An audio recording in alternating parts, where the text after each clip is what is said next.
जी, supreme court में बड़े अहम केस की समाअत हो रही है और अदालत की तरफ से तमाम सियासी जमातों को 4 बजे का वक्त दिया गया है कि वो मुज़ाकरात के लिए करके और अदालत को आगाह करें। अदालत की तरफ से ये भी कहा गया है कि अगर कल ईद ना हुई तो कल भी अदालत लगाएंगे और कल नहीं बल्कि आज ही बैठेंगे और इस केस को सुनेंगे। अदालत की तरफ से ये भी अहम रिमार्क्स दिए गए हैं कि 14 मई के जो इंतखाबात कराने का हुक्म है वो वापस नहीं ले सकते, आइन और कानून के साथ खड़े हैं। और चीफ जस्टिस के अहम रिमार्क्स ये भी थे कि 70 की दहाई के जो वाक़यात हुए उनको दोबारा दोहरा नहीं सकते, क्योंकि इस वक्त कानून और मंशा कानून की जो मंशा है वो ज़रूरी है। हमारे साथ शाह खावर साहब मौजूद है, कानूनदान है, इस वक्त दलाइल भी दिए। सर, आप मौजूद रहे।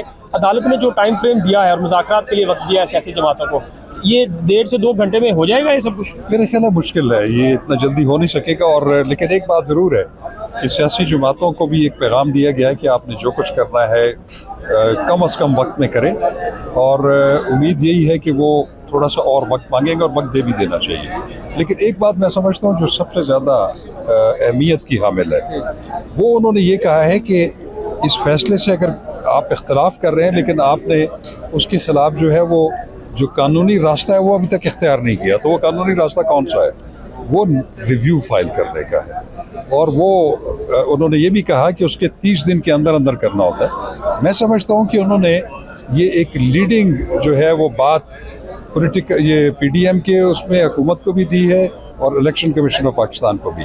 उसकी वजह यह है कि आपने देखा होगा उन्होंने बार बार ये कहा कि हमने जो 14 मई की डेट दी हुई है वो हतमी है और हमें उसको हर हालत में मीट करना है। लेकिन उसके साथ साथ जो उन्होंने रिव्यू की बात की, तो उसका मतलब ये है कि अगर आप रिव्यू फाइल करते हैं और हम अगर उसको कंसिडर करते हैं तो फिर हमें कोई कानूनी रास्ता मिल सकता है कि हम फिर इम्प्लाइडली उन्होंने ये मैसेज दिया है कि फिर 14 मई को हम आगे पीछे कर सकते हैं। सर, इसमें थोड़ा सा ये भी बताइएगा कि कितनी देर मजीद अदालत टाइम दे सकती है, क्योंकि बड़ा पंक्चुअल लग रहा है अदालत के मूड से कि मजीद टाइम नहीं हो सकता। ईद के बाद तक मामला जाएगा, मेरे कब तक ख्याल है जाता तो है? ईद पे बात तो जाना चाहिए, आज तो ये हो नहीं सकता। उसकी वजह ये है कि पॉलिटिकल पार्टीज़ ने भी, अब देखें PDM की जमातें हैं उनमें से मेजॉरिटी पार्टीज़ तो यहाँ मौजूद थी।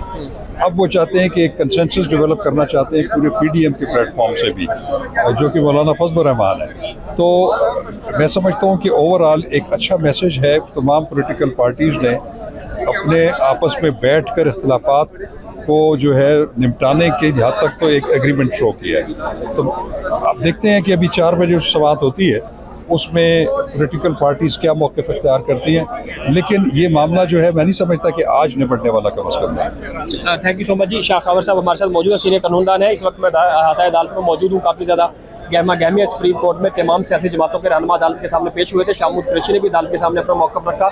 सिराजुल हक अमीर जमात इस्लामिया, उन्होंने भी अदालत को कहा और ईद के बाद इंतखाबात कराने की एक राय दी।